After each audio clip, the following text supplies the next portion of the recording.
Good morning, everyone, and welcome to this session of our training program. As you must have noticed that we are systematic as regards this discussion. We started with an overview. We had a conversation on ethics, which is the soul of research. Now we are discussing research ideation.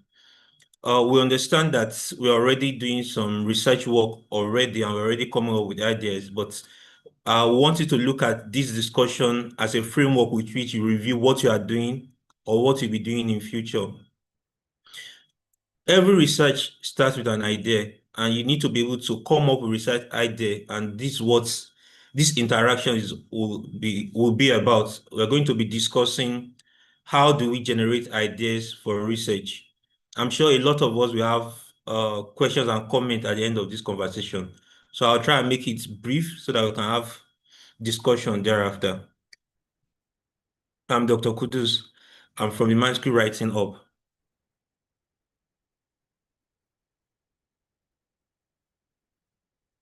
Sorry, my screen is frozen. All right. So by the end of this discussion, I will expect that we're able to describe what a research idea is, to be able to identify research gaps and be able to use the Miles research gap framework to frame research idea. Then how do we engage in brainstorming and refining our ideas? Finally, how do you formulate research questions based on our idea? Then how should you market your idea for others to buy into? So if I'm able to achieve this at the end of the day, then I would have been able to achieve my goal. And I'm sure you live here knowing that you can come up with research ideas as many as possible and research ideas that can change the world. So we'll break this discussion into three phases: idea generation, how do you refine the idea, and how do you evaluate your idea? We all know this story. This is a popular story. Isaac Newton, the famous scientist, was playing, then he got tired and rested under an apple tree. And while seated under the apple tree, one of the apple fell on his head.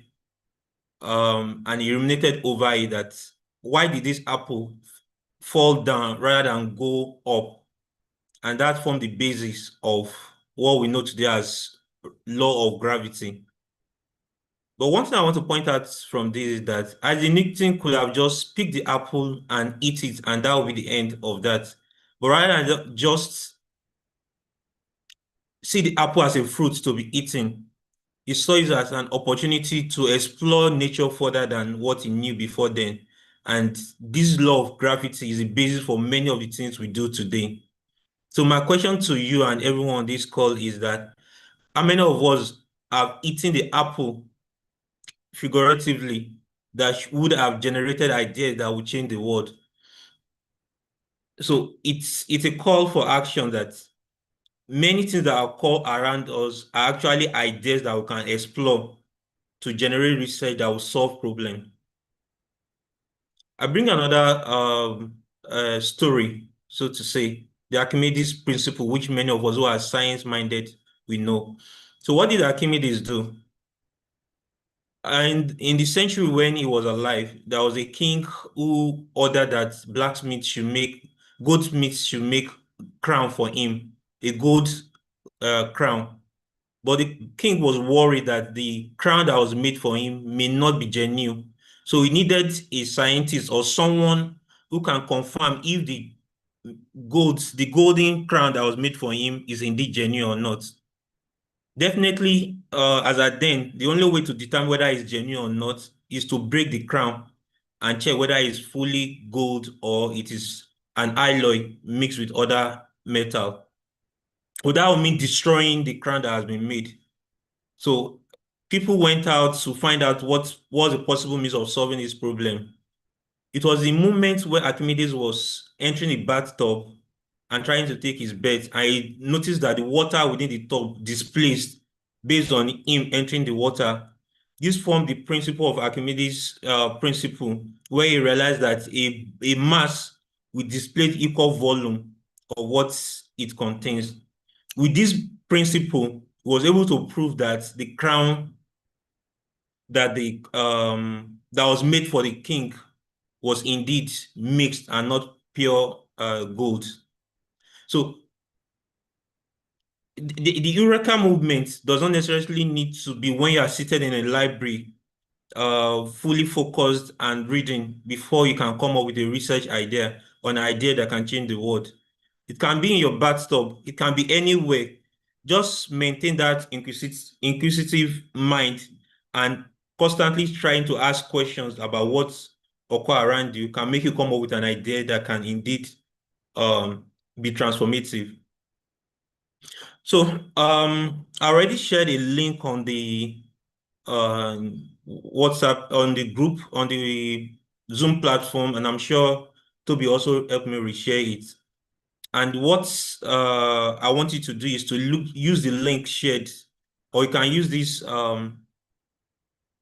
QR code showing on the screen to actually get access to the Menti page, where I want you to share if you have previously generated an idea, what are the challenges you faced? And if you have not generated any in the past, what are the challenges preventing you from generating a research idea? And what is a research idea? A research idea is about you identifying a potential solution to a problem in a systematic approach. That's essentially what a research idea is. So it is you trying to identify a potential solution to a problem in a systematic approach. So use the chat box, use the QR code to attempt to answer this question. And I'll come back at the end of the day to review our responses. So I need to move on. So please use this link that Toby is sharing on the page.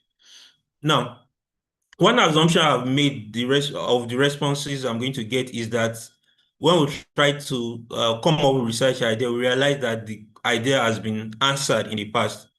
But that's absolutely a myth. What we know is very small. I mean, it's just a tip of the iceberg. And what we do not know is that is seated below the sea.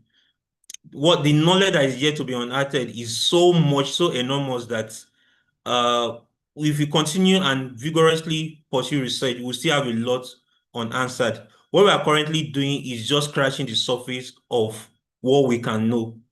So there's the idea that all questions have been answered is a myth, and we should know that there's always something new to know. The area where we oftentimes do research is trying to further understand what we already know, which no doubt is good. But there are other things that we need to know that we need to probe further. And the only way to do it is to be dedicated in bringing up ideas, in unearthing what has not been unearthed in the past. So what do you need? What skills do you need to generate a research idea? The first thing is do not think in the normal way. Uh, some will say it takes some level of craziness to generate an innovative research idea. The point is this: if you think the way every other person has been thinking, then your assumption would be that what is in existence is just the normal thing and nothing can change about it. But when you start querying and thinking beyond what is in existence, then you start coming up with with ideas that you can further explore and refine to come up with research questions that can be further explored. And who knows, you make discovery that will change the world. But if you assume what is currently known, what is currently normal is what it should be, then you will not probe further to identify what is unknown. The second comment I'm going to make about soft skills in generating idea is reading. Now, when you read, readers are builders. Readers generate ideas to solve problem. No doubt, it's something we all know. But there are ways of reading to generate research ideas, and that's what I mean by get armed with the 5 WH. What is 5 WH? It's all that we know: why, what, when, where. Then H is how. So for everything you read, always have this at the back of your mind. For each paragraph you are reading, ask your question, why did this person write it? What is this person talking about? Where is this applicable? How did he do it? These are questions when you ask yourself. By the time you finish reading a paper, you'll have come up with definitely one or two ideas of how you can do the same work that is being reported in a different way, addressing different context and perspective from what the person that wrote the current article or literature you are reading has looked at it. So when you read, don't just read just to understand what the person is talking about. Read to critique, to ask questions about what the person has done. Then listen. Listening is an art and it's a science. You need to learn the act of listening. Listening is not just hearing what the other person is saying. Listening is you trying to understand what the person is saying literally, and also understand the perspective from which the person is saying it. So that you, by the time you listen to someone carefully with the aim of understanding, not just with the aim of responding to whatever the person is saying, but to understand what the person is saying, then you may be able to pick up some ideas of what you can explore further from the thought of that person. So always listen to understand as a researcher or as a scientist. Then write. I mean, just write. Ensure you're always writing. Literally write and figuratively write. As a researcher, always have a journal where you keep writing and keeping jotting points. My mentor will always say that she reads, I can't remember the number, but she reads a lot of articles within the first quarter of the year, jotting and writing out research ideas from each of the papers she just done, so that she cannot even completely explore all the ideas she has been able to generate from reading those papers. So read and write. It's not enough to read an article and drop the article that you've read it. What are the key points you've highlighted from that article? And to emphasize the point of writing, if I call on you to edit this page, definitely there's nothing for you to edit. It's the most difficult task for you to do because there is nothing to edit. And that is what happens when we read or we listen without writing. At the end of the day, you leave the point of your contact with the document you've read or the person you listen to with nothing to go home with. But when you write, then you can go back to review what you've written and generate ideas from what you've written. By the time something is written on a white sheet, then there is something to edit and improve on. But if nothing is written, there is nothing to improve on. So please, if there is one point you're going to take away from here today, is the fact that you need to write. Now, where do you generate ideas from? So I've told you how to generate idea, but what are the sources of generating idea? A lot of people, by the time I look at the Menti page, I'm expecting that some responses will be that did not have inspiration for research idea. But I must tell you, inspiration, there's I believe in the point of inspiration, and indeed some research ideas were just inspiration, no doubt, but inspiration is less than 1% of research idea generation. The source of research ideas goes beyond inspiration. So you can be inspired to do a research, no doubt, but more importantly, there are other areas where research idea comes from.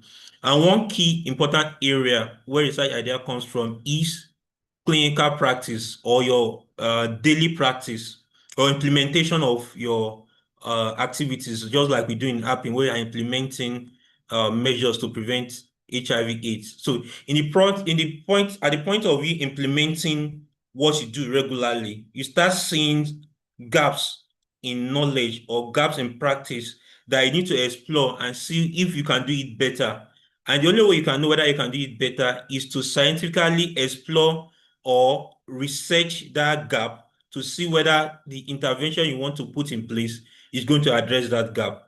Similarly, for clinicians or those who practice, doing your day-to-day clinical practice, you see gaps in knowledge that you think there should be a means of filling this gap, and you do research to determine whether your intervention is effective in addressing these gaps. Thus, it's a cycle: practice, gap, research, then you come back to practice based on your finding, then you see gap, and that way, iteratively, we keep improving our clinical practice. So that's one key area where research idea comes from. So if you are working in the field as practitioner or as implementer of policies, you should constantly explore what you are doing, question your activities, question your practice as you practice. Why are we doing it this way? Are there ways we can do it better? Why are we having this outcome? Are there ways we can get better outcome? That way you generate ideas that you can use to improve what you do. Now, when you do research work, many a time during your research work, you start noticing some gaps in knowledge. Your secondary outcomes may show you that these are areas where you need to explore better to have a better understanding. You may be able to answer your primary research question, but because, like you'll be told later, that most times your research is fully powered to answer your primary research question.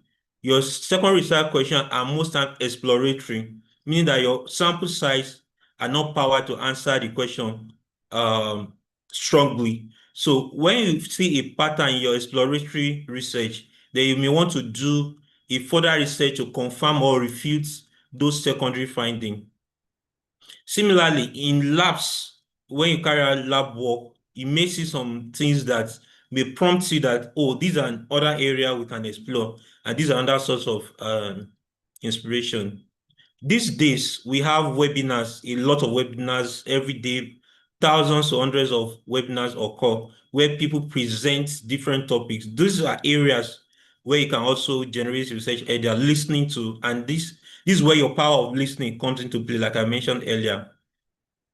Then social media is a veritable tool to generate research idea. A lot of scientists are currently on different forms of social media, LinkedIn, Twitter, and all you have, where they keep on pushing out research products from which, when you read and explore, you can actually develop your own research question. Then when you go for conferences, when you go for any of these scientific engagement, when you interact with peers, these are opportunity for you to have conversation about research and generate ideas that you can explore. Then peer reviews. I encourage everyone to participate in peer review. Beyond the fact that peer review is a corporate social responsibility of researcher in order to build the quality of research work that is being published, it's also an idea for you to have a different perspective of areas where you can also explore in terms of research idea. I'm not saying to pick verbatim what somebody has sent to you for peer review and go and replicate that work. No, but it gives you an idea of another way of looking at it, and may give you an idea of how else to do what you're probably not doing presently, and probably review your current practice and see whether there is a gap you need to explore. And these are just few sources of research idea. They are unlimited, and I'm imploring us for us to add more research ideas on the chat box. I'll come back to look at it after the presentation. So please add your own idea of where we can get source of research idea. So with that, I'll move on to a very important tool, which is the Miles Research Gap Framework. Now, the essence of research idea is to fill gap in knowledge. Your research is to fill gap in knowledge. So, what are the gaps in knowledge that one can actually fill?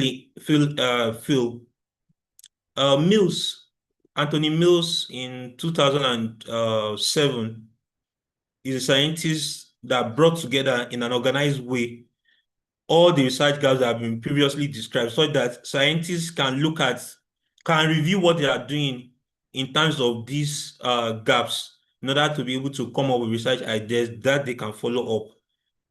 So more often than not, any gap you are going to find out is going to fall within this prism of this list I'm going through.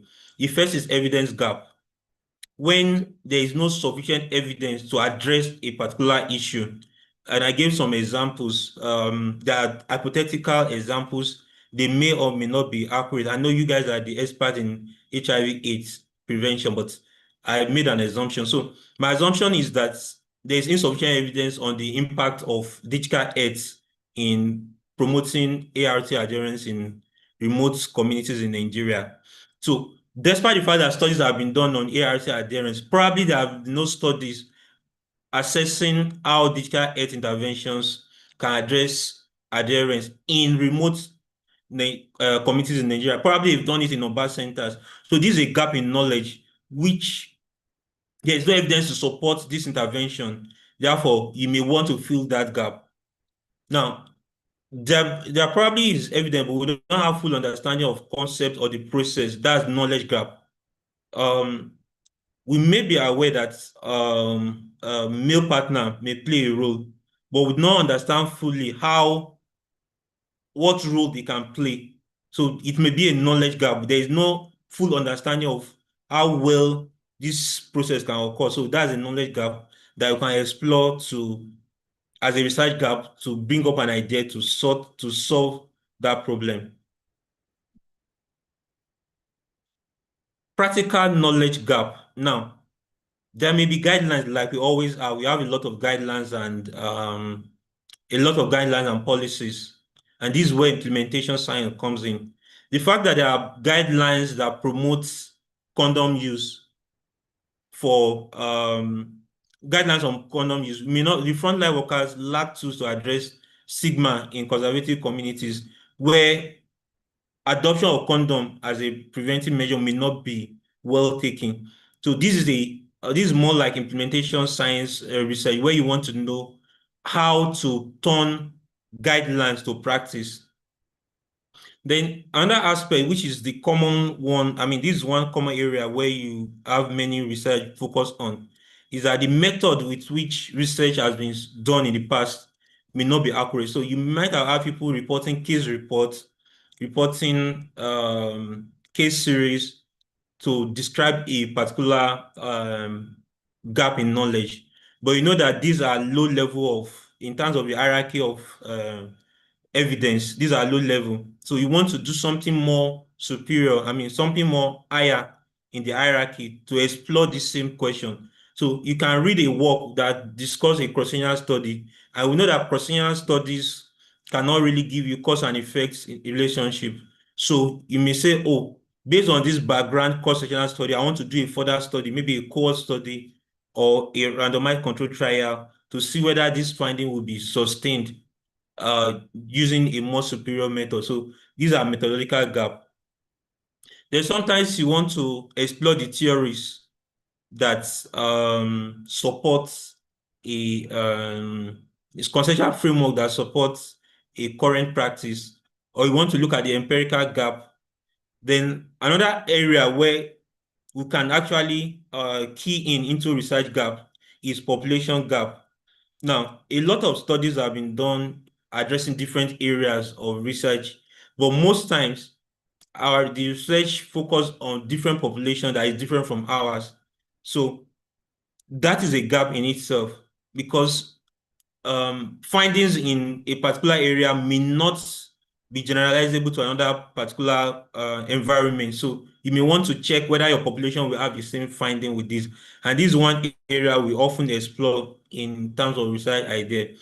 So before you can, further your research idea, please ensure that you have a clear gap in knowledge that you want to address with your research gap. If none is in existence, then it is not worth the while to repeat a research in which gap has already been filled. So when you have an idea, and I've already spoken to this earlier, when you have a research idea, you must look at it in terms of its social value. It is not enough to have a research idea. You must answer the question of the benefit of exploring that research idea. And the benefit may be to the community. And when we say community, it's not about the geographical location, but the population you are studying. So the people living with HIV/AIDS community, the people living with tuberculosis community, or it may be location, people living in Epe, people living in a particular area. You want to see whether the finding will benefit them. in terms of improving their quality of life and well-being, then this research idea, if you carry it out, will it be only applicable to the population, to the persons if included in the study, or it's something you can generalize to a particular group of people? You must look at that. Does it improve the well-being of the individual within the study? This can be further explored further in taking decision in terms of well-being of individual. When we do research, most time we look at the overall good than of the individual, but we must balance the benefit and risk. So this is something you must also look at. Then there must be an equipoise. What is equipoise? Equipoise means that there must be this level of uncertainty about the idea you are bringing up for research. Um, we all know that HIV causes AIDS. So there is no value in doing a research to see whether HIV will cause it because it's already established knowledge, everybody knows. But if there is uncertainty about something that you are exploring, then there is equipoise, then you can further it. Then avoid a Me Too research. A Me Too research is that Dr. Abiodun carried out a research in Lagos, in Epe in Lagos, and I'm in Ikeja in Lagos. I also want to do the research to do it in my own place so that it's not only Abiodun that I've done it. I also want to have my name published too. You must be able to justify the need to carry it out in Ikeja. There must be a difference. There is something that Dr. Abiodun's research will not be able to answer, that has not been able to answer. And that's why you look through the prism of those gaps I mentioned. One easy way out is to look at the population. Is there something to suggest that the population Dr. Abiodun studied is quite different from the one I'm studying? Then it's worth exploring. So we must look at the social value of all the researches we'll be doing within this prism.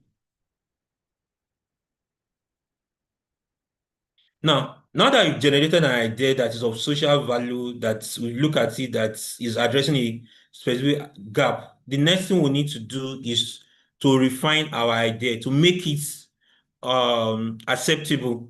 And how do we refine idea? There is this code that is used to look at research ideas or research questions. It's called FINAL, which is feasible, interesting, novel, ethical, and relevant.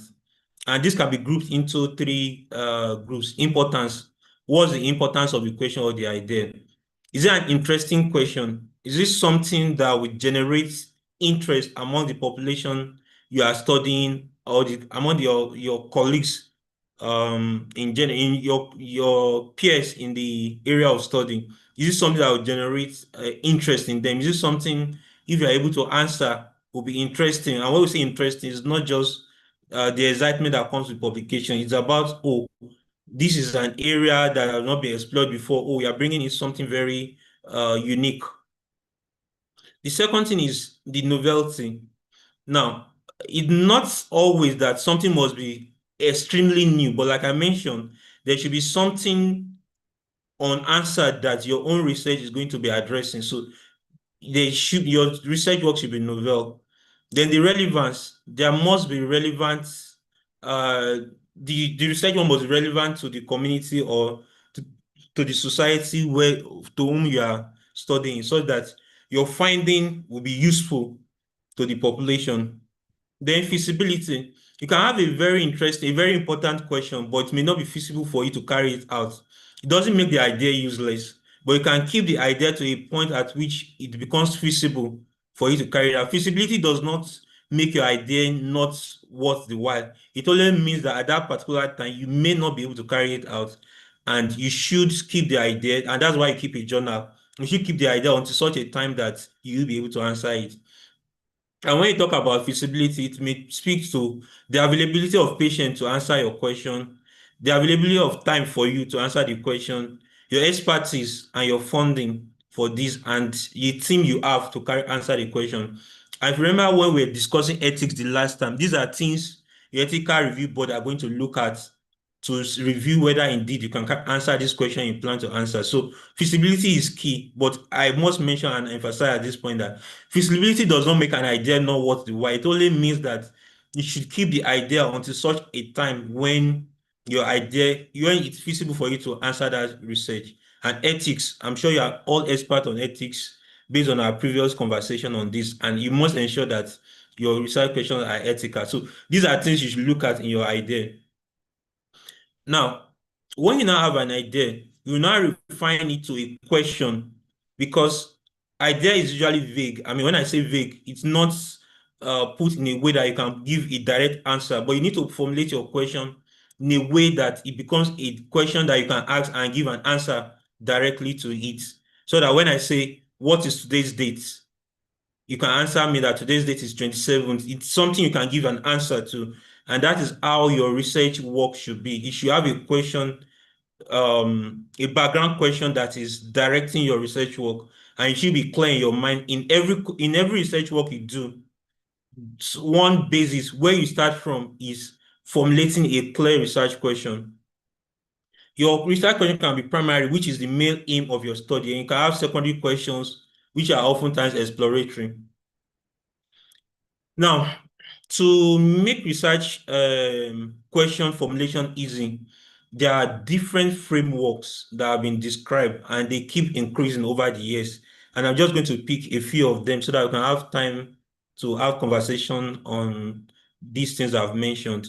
I'm going to make the slide available for us to also look at it. But the most common one, the one that you probably many of us on this call will have come across, is the PICOT framework, which speaks to the population you are studying, the intervention you want to test, the comparator you want to compare your intervention to, and the outcome you want to study, as well as you may or may not add the duration when the study will be done and the study design you are using. Now, when you're doing systematic review, the T and S is actually very important because you need to include it in to identify studies you include in your systematic review. But generally, PICO may be appropriate when you're doing just a general intervention studies. Now, when you're doing an observational study, this may also be used for it, but it will now become PE instead of PI. So it will be the population you are studying or the patient group you are studying, the exposure you are studying, what you are comparing it to, and the outcome. So it becomes PECO instead of PICO. Now, you must note that it's not in every research question you must have all of this. So sometimes you just have population exposure and outcome, just like the PEO that I mentioned. You may not have a comparator, but definitely you must have a clear population you are studying. You must have an outcome in every either your observational or your intervention study. And there are many of them, many of these examples that, like I mentioned, but I'll just pick on some of them to explain further. Um, The spider is another common one when you're doing a qualitative research, which speaks to the sample. In this case, sample is just like the population, like we discussed in the PICO. The phenomenon you have interest. What phenomenon are you taking interest in? Which study design? And as we get to know when we do qualitative research, that just like you have study design in quantitative, which many of us I'm sure are familiar with, the cross-sectional study, the cohort study, and the randomized control trial, and all you have. We also have study design. So saying that you do focus group discussion is not a study design.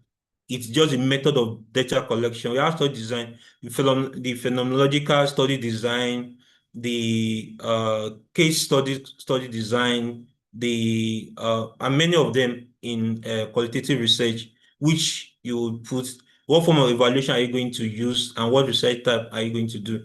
So that's spider. Then scoping review, we use PCC, the population, the concept, and the context which we are doing the scoping, in which you are mapping out which context, which particular group are you mapping out the knowledge.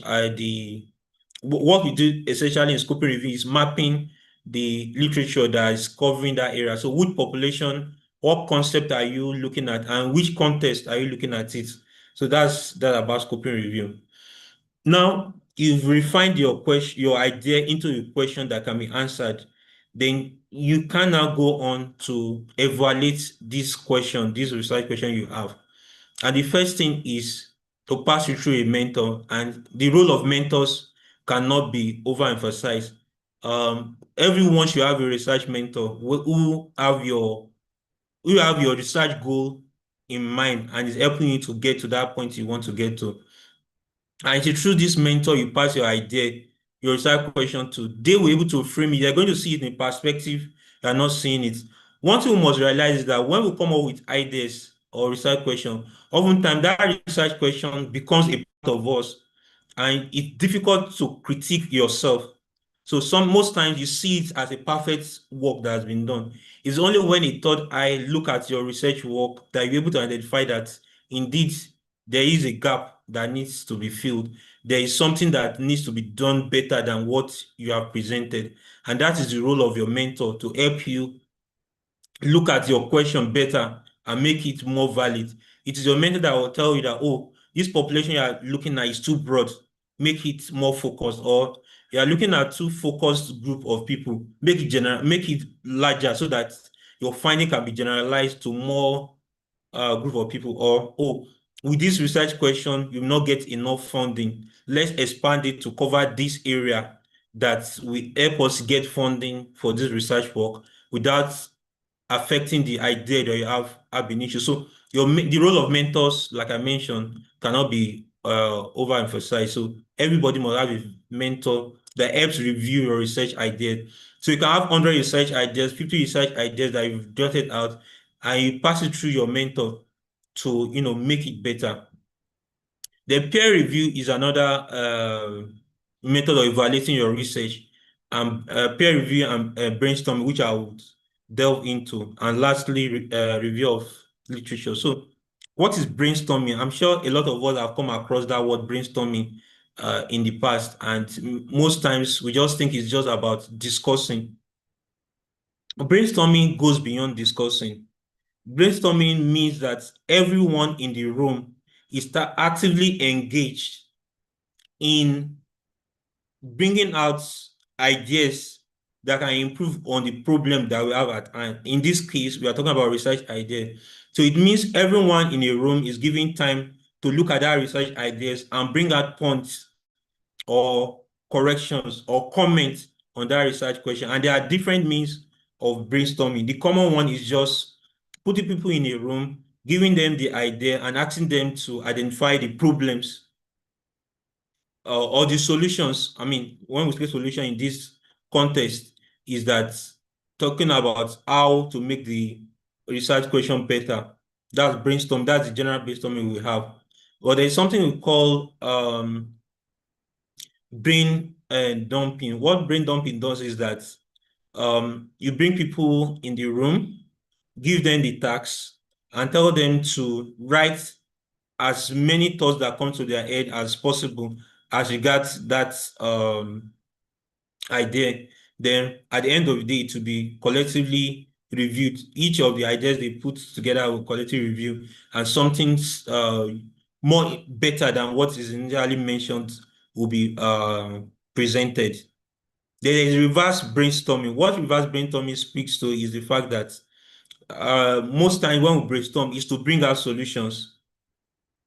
But the other way to look at it is that you give a research idea and I ask the participants in the brainstorming section to list all the problems that exist within the research idea that has been brought up. What are you think reviewers are going to say negative about this? List as many as possible. By the time you've listed all of this, then you can now review and answer it. The beauty of reverse brainstorming is that it helps you ingeniously look at all the possible negative things that can be said about your research idea. Then you can address them and you can prepare to answer them if they come up in future.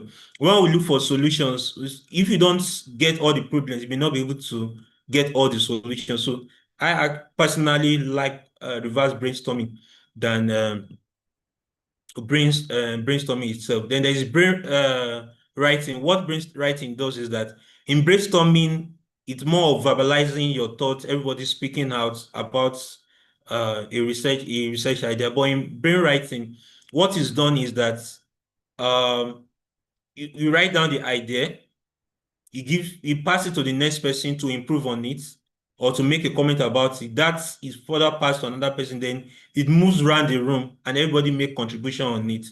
This is helpful, especially when you have a situation in which there are people that will be more vocal than the other people in the hall, so that their voice may be suppressed. When you do brainwriting, everybody makes contribution to the idea, and the final products can be reviewed as a better product than what was started with. So these are measures of brainstorming a research idea, of improving an idea. Definitely in a group, everybody cannot, I mean, everybody's idea cannot be used to do a research work. And I'm aware in our program, we have groups where we have different groups reviewing different area of research work. So brainstorming is key. Whichever final idea we're going to go with as our research question to be answered, it is good we have a brainstorming session in which everybody contributes to this idea at this point where we are forming our research question.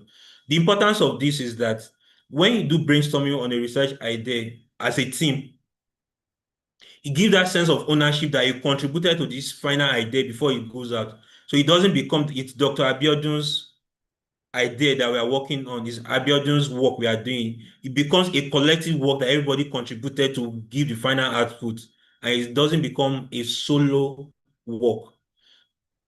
Another thing I'm going to talk about this is that at this point is that, which I think I skipped in the slide, is that many a time people will meet mentors and tell mentors, sir, give me a research question to work on. I need a research topic to work on. Such research questions, such research topic, most time people do not, you know, get it acclimatized to it and make it their own. It becomes they are doing the research of their mentors because they do not contribute to generating the idea.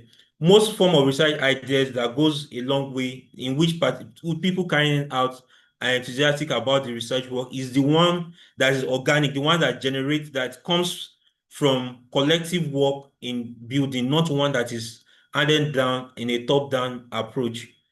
I'll give you an example. A couple of papers I've written of late speaks to what I've experienced personally or during clinical practice. One of the work I published in Tropical Journal of one of these BMC journal is the use of ribavirin in managing Lassa fever. So Lassa fever is a viral hemorrhagic disease that requires ribavirin as its means of management, at least as at now. And the formulation of ribavirin is in very minute quantity, and we need a very large volume of injection. I mean, you can break up to 20 bottles of ampoules of ribavirin to administer to just a single patient. So I saw that as a gap in knowledge, as something that needs to be addressed. And I put it together as a review article submitted to one of the BMC journal, and it was accepted for publication. This is me looking at the problem that is inherent in my community and bringing it out to the global community to address that this is a problem. You cannot continue to break 20 bottles of an injection to administer to a single patient when you can have outbreak in which there can be 50 to 60 patients requiring same drug. So there's a need for the global community to start thinking of reformulating the packaging of ribavirin. So this is something I'm passionate about. This is not something somebody have told me, Lawal, go and write on this. So you understand how passionate I am about putting that to the world. So these are things I encourage everyone to do.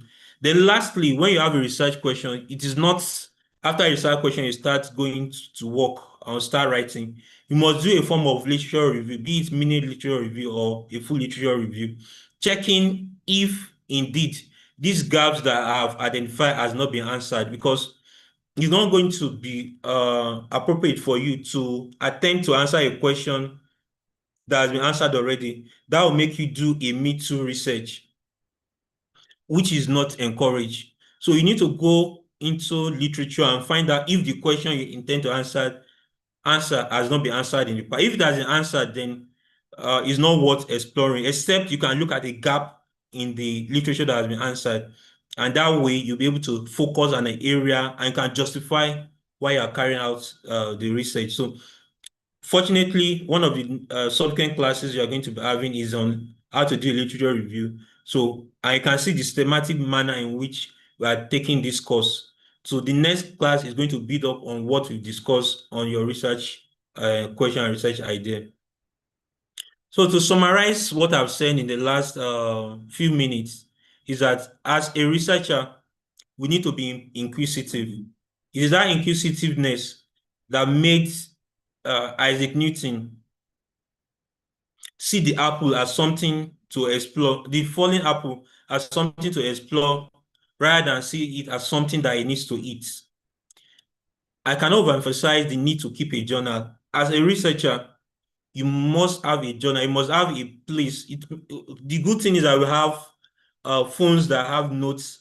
We have devices that we can keep our ideas. And you can have a hard copy journal where you keep your research idea. You write it down at every moment so that you can always go back to your journal and see which of your research ideas you've explored, which one do you need to explore further, which one is now more feasible for you to carry out. Maybe 5 years ago, you came up with research ideas, you do not have adequate funding for it, or there is no funding line for such a research idea, so you did not explore it. Now there is funding line for it, maybe it's time for you to explore it.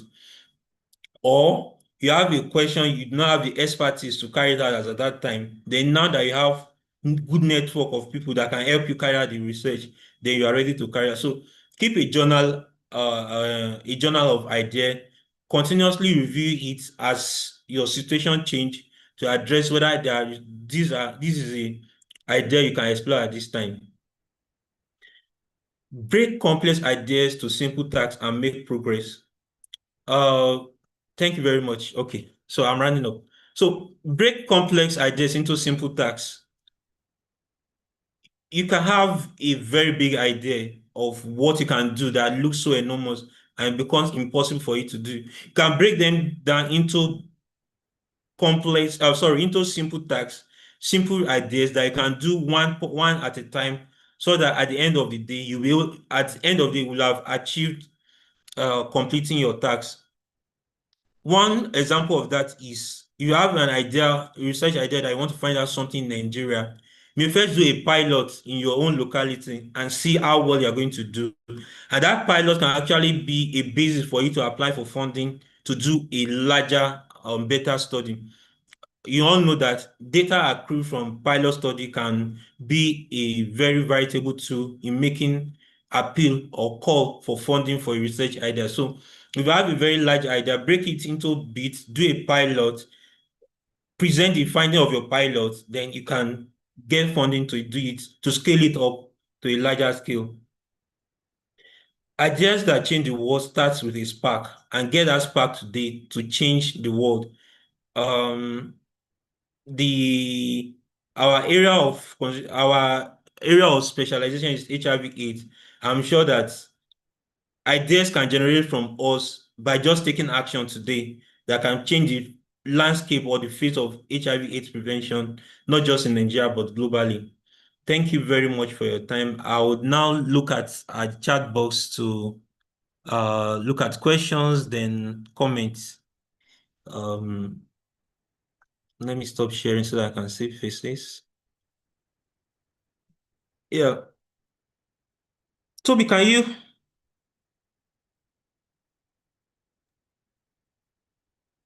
can you help me, or Dr. Abena, can you help me go through if there are questions, particular questions or something? So, Trying to. Dr. Kudus, I think the question there is basically about the link we shared for them to impute their responses. So, would you like to shed light on that in the submission? Thank you very much. Okay, okay. I think people had issues with the sorry. Okay. Just a minute, please. Let me share from you.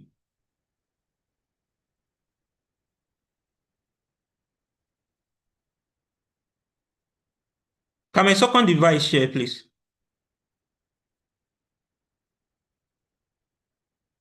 Yes, sir. Both devices can share. Yes. Okay. And then and the second question is that people are having issues also submitting. Oh, sorry about that. Yes, and just to chip in, we have a question from Oh, Chima P. Chima asking how do we manage busy schedules with research writing? Over to you, Prof. okay. So while I try to bring up the Menti picture, let me respond to that. So our busy schedule as researcher, as mentor, definitely we are going to be busy. We have a lot at hand to address. But despite that, we can have protected time for research. I mean, many organizations allow protected time for research in which you can fix a period. If you constantly have 1 or 2 hours a day, daily, just for the purpose of research and exploring your research, either reading, purpose of building research idea, or carry out your research work, you definitely be able to go far. So it's just about having dedicated time in the day for the purpose of research. You can, if you are dedicated about it, you can, always keep that 1 to 2 hours. And if you do 1 to 2 hours a day, then definitely it will go a long way in helping your research career. I hope that answers the question. Unfortunately, um, I'm having difficulty in sharing this. So, Toby, what I'll do is I'll share with you to help me share if that works. But I'm Totally, seeing very totally fine. interesting comment here. I mean, the comment that the most prominent comment here is that people do not have the human resource to carry out research, but that's one of the reasons why we're having this conversation to build the research capacity of our participants to be able to have that human resource to carry out research. The second most prominent thing, sorry, just a minute. The second most prominent thing is time. But like I mentioned just now, that time is not, it's just about dedicating time to, I mean, creating time out of no time to answer a set question. Toby, have you seen it? No, yeah, Prof. Okay. Just a minute. Is there any other question, please, that I can? Yes, we have a question from Gerald asking Okay. how do we utilize artificial intelligence AI in research writing? Over to you, Prof. Artificial intelligence in research writing. Okay. So the simple way to say it is that artificial intelligence is a supporting tool. AI is a supporting tool for the purpose of writing. Just like you use calculator as a supporting tool for doing calculations. Your calculator will not tell you what you are adding. I mean, it will not tell you what you are summing up together. It is you that will come up with what you are going to sum. But the AI, your calculator cannot help you to add it together. The same way, AI tool should not be the one that will generate awesomely your research work. You can use AI tool to fine tune, and you must be transparent about it.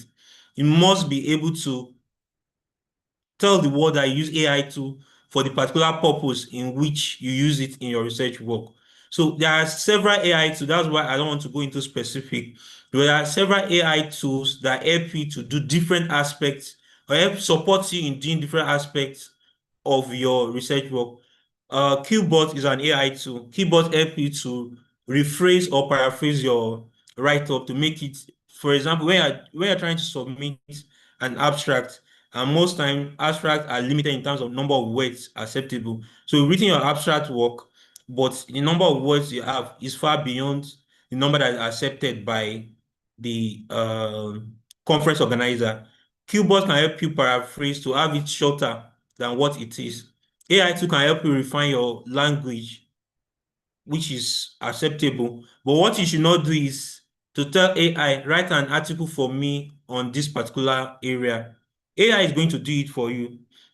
But I can assure you that AI is going to hallucinate and generate for you data, information that are not accurate.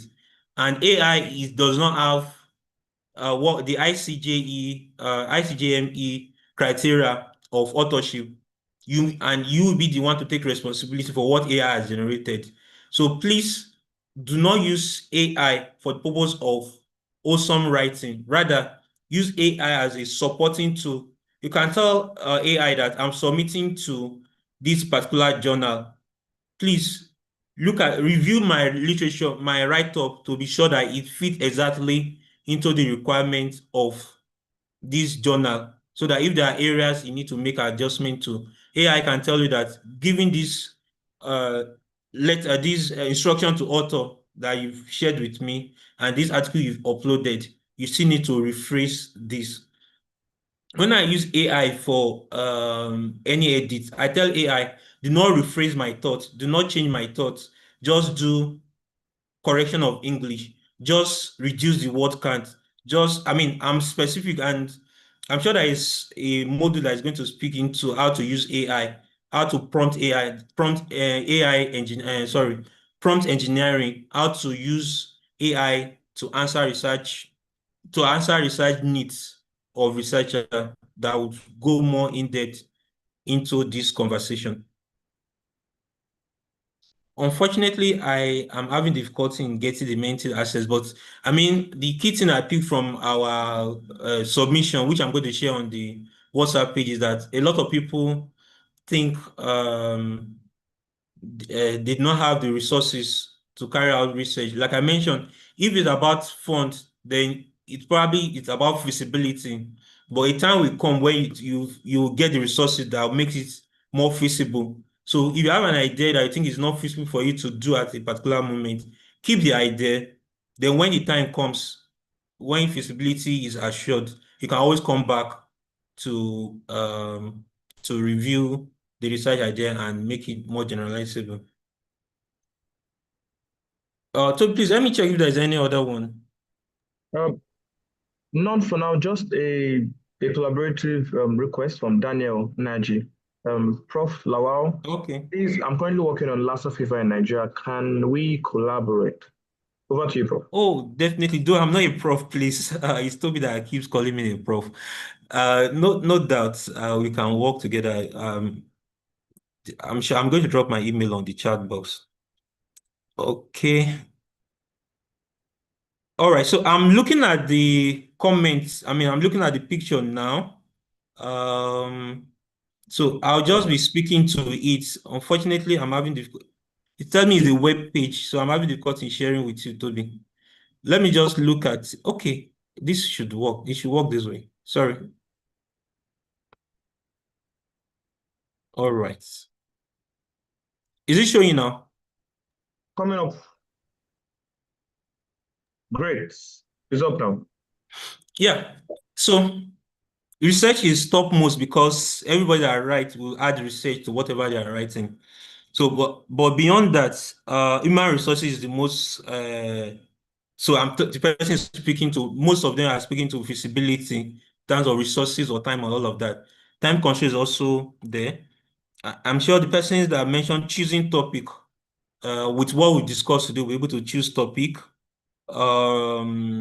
Lack of clarity, I think we'll be able to make it clearer in on how you can go about coming up with a research question. Yeah, like I predicted, already research area idea is one of the things that I was mentioned. So despite the fact that an area has been researched in the past, there's always a gap that you can further explore, either population, the time. So if a study has been done 10 years ago and something has changed, then you can do it now.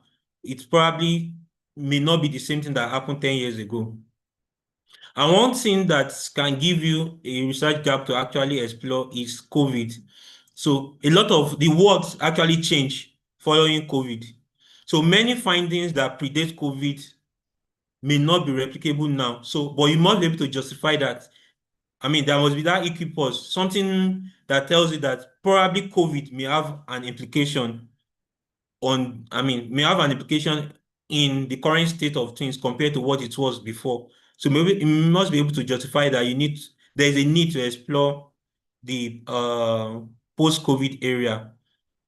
Bogus idea generation. Okay, oh, my time is up. But all of these things, I think we've explored majority of them. Fear of failure, please, like I said, don't be afraid of failing. When you're afraid of failing, then you cannot improve.